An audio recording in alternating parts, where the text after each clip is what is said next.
புனித லூக்கா எழுதிய பரிசுத்த நற்செய்தியில் இருந்து வாசகம். அதிகாரம் 2, இறை வார்த்தைகள் 41 தொடக்கம் 52 வரை. ஆண்டுதோறும் இயேசுவின் பெற்றோர் பாஸ்கா விழாவை கொண்டாட எருசலேமுக்கு போவார்கள். இயேசுவுக்கு 12 வயது ஆன போது வழக்கப்படி விழாவை கொண்டாட எருசலேம் சென்றனர். விழா நாட்கள் முடிந்து அவர்கள் திரும்பிய போது சிறுவன் இயேசு எருசலேமில் தங்கிவிட்டார். இது அவருடைய பெற்றோருக்கு தெரியாது. பயணிகள் கூட்டத்தில் அவர் இருப்பார் என்று எண்ணினர். ஒரு நாள் பயணம் முடிந்த பின்பு உறவினர் இடையேயும் அறிமுகமானவர்களிடையேயும் அவரை தேடினர். அவரை காணாததால் அவரை தேடிக்கொண்டு எருசலேமுக்கு திரும்பி சென்றார்கள். 3 நாட்களுக்கு பின் அவரை கோவிலில் கண்டார்கள். அங்கே அவர் போதகர்கள் நடுவில் அமர்ந்து அவர்கள் சொல்வதை கேட்டுக்கொண்டும் அவர்களிடம் கேள்விகளை எழுப்பிக் கொண்டும் இருந்தார். அவற்றை கேட்ட அனைவரும் அவருடைய புரிந்து கொள்ளும் திறனையும் அவர் அளித்த பதில்களையும் கண்டு மலைத்து போயினர். அவருடைய பெற்றோரும் அவரை கண்டு வியப்பில் ஆழ்ந்தனர். அப்பொழுது அவருடைய தாய் அவரை நோக்கி, மகனே, ஏன் இப்படி செய்தாய்? இதோ பார், உன் தந்தையும் நானும் உன்னை மிகுந்த கவலையோடு தேடிக்கொண்டிருந்தோமே என்றார். அவர் அவர்களிடம், நீங்கள் ஏன் என்னை தேடினீர்கள்? நான் என் தந்தையின் அலுவல்களில் ஈடுபட்டிருக்க வேண்டும் என்பது உங்களுக்கு தெரியாதா என்றார். அவர் சொன்னதை அவர்கள் புரிந்து கொள்ளவில்லை. பின்பு அவர் அவர்களுடன் சென்று நாசரேத்தை அடைந்து அவர்களுக்கு பணிந்து நடந்தார். அவருடைய தாய் இந்நிகழ்ச்சிகளை எல்லாம் தமது உள்ளத்தில் பதித்து வைத்திருந்தார். இயேசு ஞானத்திலும் உடல் வளர்ச்சியிலும் மிகுந்து கடவுளுக்கும் மனிதருக்கும் உகந்தவராய் வாழ்ந்து வந்தார். வாழ்வு தரும் இயேசு கிறிஸ்துவின் நற்செய்தி. கிறிஸ்துவே உமக்கு புகழ். கணவன், மனைவி, பிள்ளைகள் என்ற 3 சக்திகளும் அன்பிலே சங்கமிக்கின்ற ஆலயம் தான் குடும்பம். அந்த சக்தியை உற்பத்தி செய்து கொண்டு இருப்பவர் இயேசு கிறிஸ்து. ஒரு அழகான குடும்பத்தை ஆண்டவர் உருவாக்குகிறார். எங்களுடைய குடும்பங்கள் எல்லாமே அழகான குடும்பங்கள், அற்புதமான குடும்பங்கள். எங்களுடைய குடும்பங்கள் எல்லாமே அன்பின் குடும்பங்கள், ஆசீர்வாதத்தின் குடும்பங்கள். எங்கள் எல்லா குடும்பங்களுமே பாசத்தின் குடும்பங்கள், இரக்கத்தின் குடும்பங்கள். எங்கள் எல்லா குடும்பத்தையும் ஆண்டவர் ஆசீர்வதிக்கிறார். நாங்கள் எங்களுடைய திருமண நாட்களை நினைவு கூர்ந்து பார்க்கின்ற போது பீடத்திலே இயேசுவினுடைய முன்னிலையிலே நாங்கள் இந்த குடும்பங்களை ஆரம்பிக்கின்றோம். கணவன் மனைவிக்காக, மனைவி கணவனுக்காக நாங்கள் முற்றுமுழுதாக எங்களை அர்ப்பணித்துக் கொள்ளுகிறோம் என்று நாங்கள் வாக்குறுதி கொடுக்கிறோம். இறைவன் முன்னிலையிலே இறைவனுக்கு, இறைவனுடைய உன்னதமான அந்த ஆசீர்வாதத்தை நாங்கள் பெறுகிறோம். இன்பத்திலும் துன்பத்திலும் உடல் நலத்திலும் நோயிலும் நான் உனக்கு பிரமாணிக்கமாய் இருப்பேன். என் வாழ்நாளெல்லாம் உன்னை நேசிக்கவும் உன்னை மதிக்கவும் நான் வாக்களிக்கிறேன் என்று சொல்வார். உன்னை அன்பு செய்வேன், உனக்காக என்னுடைய வாழ்வு முழுவதையுமே நான் அர்ப்பணிக்கின்றேன். ஒரு கணவன் மனைவியை பார்த்து, மனைவி கணவனை பார்த்து சொல்லுகின்ற வார்த்தைகள் இறை வல்லமையின் வார்த்தைகளாக எங்களுக்கு தரப்படுகின்றன. இதை நாங்கள் சரியாக புரிந்து கொள்ள வேண்டும். எது திருக்குடும்பம்?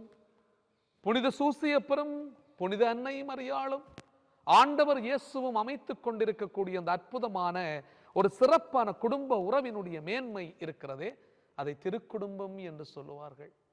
அந்த குடும்பத்தினுடைய முன்மாதிரியை தானே நாங்களும் பின்பற்ற வேண்டும் என்று இன்றைக்கு திருச்சபை எங்களை அழைத்து நிற்கிறது. நல்ல குடும்பங்களை நாங்கள் பார்க்கிறோம். எத்தனையோ குடும்பங்கள் இருக்கிறார்கள். பக்தி நிறைந்த குடும்பங்கள், அன்போடு வாழுகிற குடும்பங்கள், இரக்கத்தோடு இருக்கிற குடும்பங்கள், பாசத்தை பகிர்ந்து கொள்ளுகிற குடும்பங்கள், கணவன் மனைவியை அன்பு செய்து ஏற்றுக்கொண்டு அந்த கணவன் மனைவிக்காக விட்டு கொடுத்து வாழுகின்ற குடும்பங்கள், பிள்ளைகளை நிறை உள்ளத்தோடு அன்பு செய்கிற குடும்பங்கள், பெற்றோர்களை நல்ல பெற்றோர்களாக ஏற்றுக்கொண்டு அவர்களுடைய வாழ்க்கை பயணத்தை பார்க்கின்ற பிள்ளைகள், அவர்களுடைய வாழ்க்கையை பார்த்து தாங்களும் வாழ வேண்டும் என்று விரும்புகின்ற பிள்ளைகள். இப்படி எத்தனையோ குடும்பங்கள் இருக்கின்றன. அதைவிட முரண் சாட்சியான குடும்பங்களையும் நாங்கள் பார்க்கிறோம். எத்தனையோ குடும்பத்திலே பிரச்சனைகள், சண்டை சச்சரவுகள், ஏற்றத்தாழ்வுகள், நான் பெரிதா நீ பெரிதா என்கின்ற பிரச்சனைகள், அதோடு எத்தனையோ விதமான சந்தேகங்கள் குடும்பத்திலே தலைவிரித்து தாண்டவம் ஆடுகின்றன. பெற்றோர்கள் பிள்ளைகளை மதிப்பதில்லை, பிள்ளைகள் பெற்றோர்களை மதிப்பது இல்லை. சீராக்கினுடைய ஞான நூலிலே மிகவும் சிறப்பாக அந்த ஆசிரியர் சொல்வார், நல்ல பெற்றோர் நல்ல பிள்ளைகள் எப்படி இருப்பார்கள் என்று சொல்லப்படுகிறது. தாய் தந்தையை போற்றி மதிக்கக்கூடியவர் எல்லா ஆசிரியரையும் பெற்றுக் கொள்வாராம். சீராக்கினுடைய ஞானம் ஒரு அற்புதமான புத்தகம். அதிலே சீராக்கினுடைய ஞான நூலினுடைய ஆசிரியர் சொல்லுவார், தாய் தந்தையை மதிக்கிற பிள்ளைகள் இருக்கிறார்களே அவர்கள் போற்றப்படுகின்ற பிள்ளைகளாக மாறுவார்கள். தந்தையரை மேன்மைப்படுத்துவோர் நீடூழி வாழ்வார்கள் என்று சொல்லுவார். உன்னுடைய அப்பாவை நீ மதிக்கிறாயா, நீ நீடூழி வாழ்வாய்.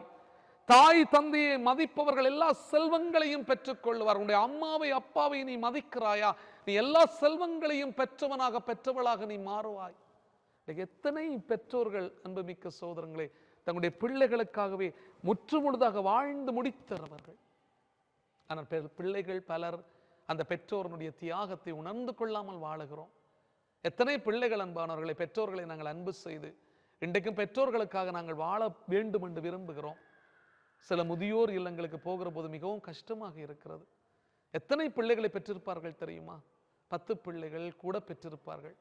அப்படி பிள்ளையிலே ஒரு பிள்ளை கூட தன்னுடைய அந்த தாய் தகப்பனை பார்ப்பதற்கு வழியில்லாத பிள்ளைகளாக இருக்கிறார்கள் என்று சொன்னால் அன்பானவர்களே, பெற்று வளர்ப்பதனால் உள்ள பலனை எப்படி அவர்கள் பெற்றுக்கொள்ள முடியும்? இன்றைக்கெல்லாம் எத்தனையோ தந்தை தாய்மாரை நாங்கள் பார்க்கிறோம். அல்லது யாராவது ஒருவர் இறந்து போய்விட்டால் மிகவும் தனிமையாக வாழ்ந்து கொண்டிருக்கிற எத்தனையோ பேரை நாங்கள் பார்க்கிறோம். எம்மை பெற்று வளர்த்தவர்கள், எமக்கு பாலூட்டியவர்கள், எமக்கு சீராட்டியவர்கள், எமக்கு நல்ல பண்புகளையும் தந்தவர்கள், எம்மை உயர்த்தி விட்டவர்கள், நாங்கள் மகிழ்ச்சியாக இருக்க வேண்டும் என்று விரும்பியவர்கள், தங்களை தியாகமாக்கியவர்கள், தாங்கள் தியாகம் செய்து எங்களை வாழ வைத்தவர்கள், தாங்கள் சாப்பிடாமல் நாங்கள் சாப்பிட வேண்டும் என்று விரும்பியவர்கள், தங்களுடைய எல்லா சுகபோகங்களையும் விட்டறிந்து விட்டு நாங்கள் சந்தோஷமாக இருக்க வேண்டும் என்று வாழ்ந்தவர்கள். அவர்கள் நினைச்சு பார்ப்போமா அன்பானவர்கள் எங்களுடைய பெற்றோர்களை? அவர்கள் இருந்தாலும் அவர்கள் இறந்து போனாலும் ஒரு தடவை நாங்கள் ஞாபகப்படுத்திக் கொள்ளுவோம். எங்கள் பெற்றோர்கள் எங்களுக்காக எவ்வளவு செய்தார்கள் தெரியுமா? எங்களுடைய பெற்றோர்கள் எங்களுக்காக எத்தனை தியாகங்களை கொடுத்தார்கள் தெரியுமா? ஆனால் இன்றைக்கு நாங்கள் ஏன் முரண் சாட்சிகளாக வாழுவதற்கு விரும்புகிறோம்? பல பிள்ளைகள் பெற்றோர்களை மதிக்காமல் இருக்கிறோம்.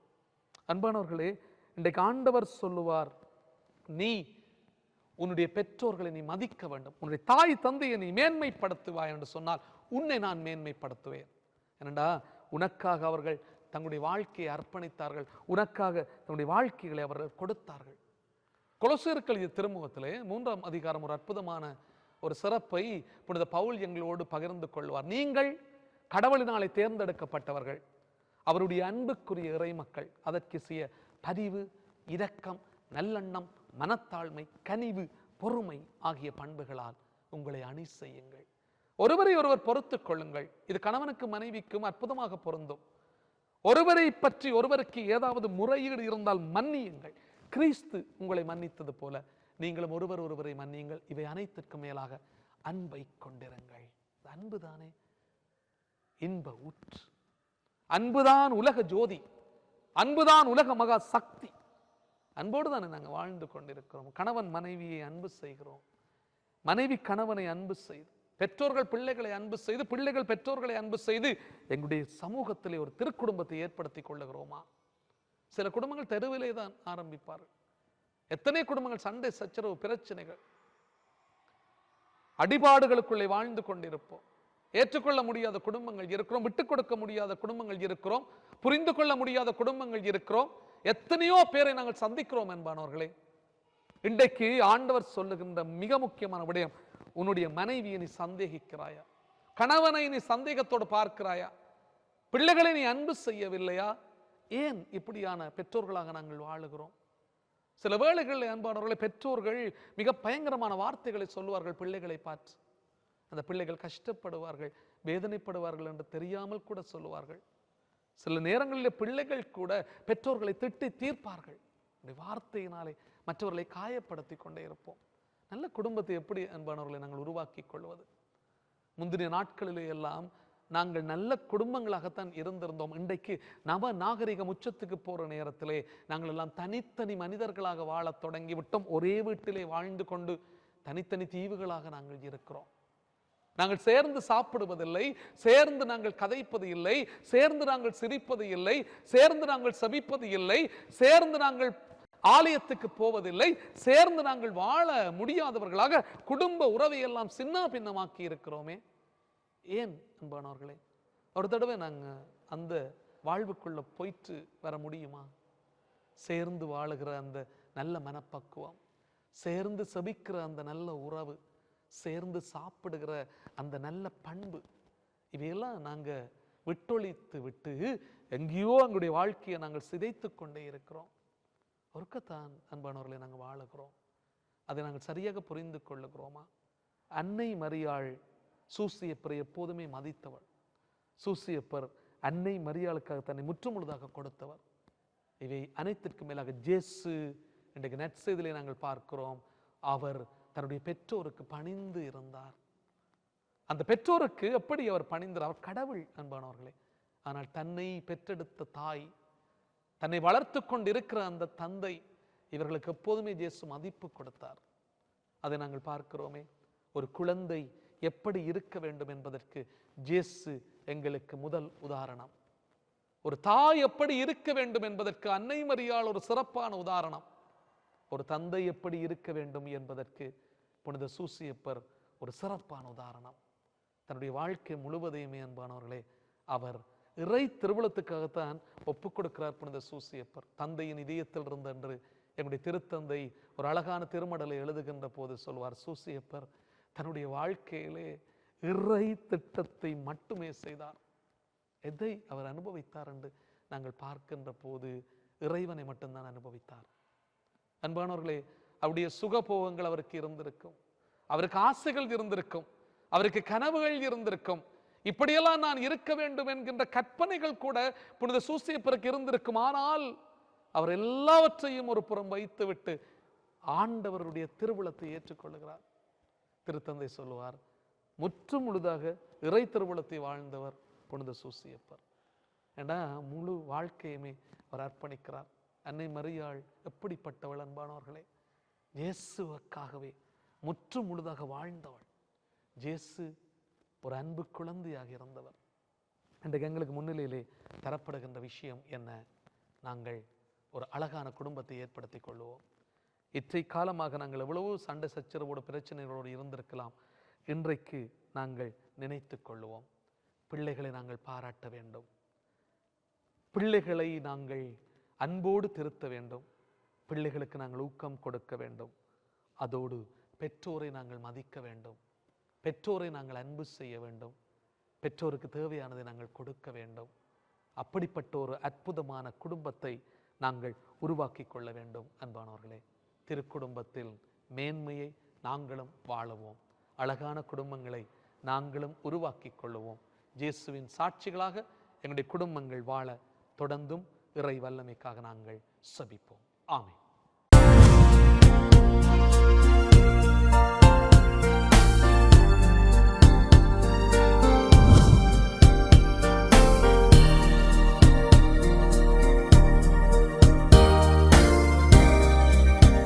நமது ஃபேஸ்புக் மற்றும் யூடியூப் பக்கத்தை லைக் செய்யுங்கள்.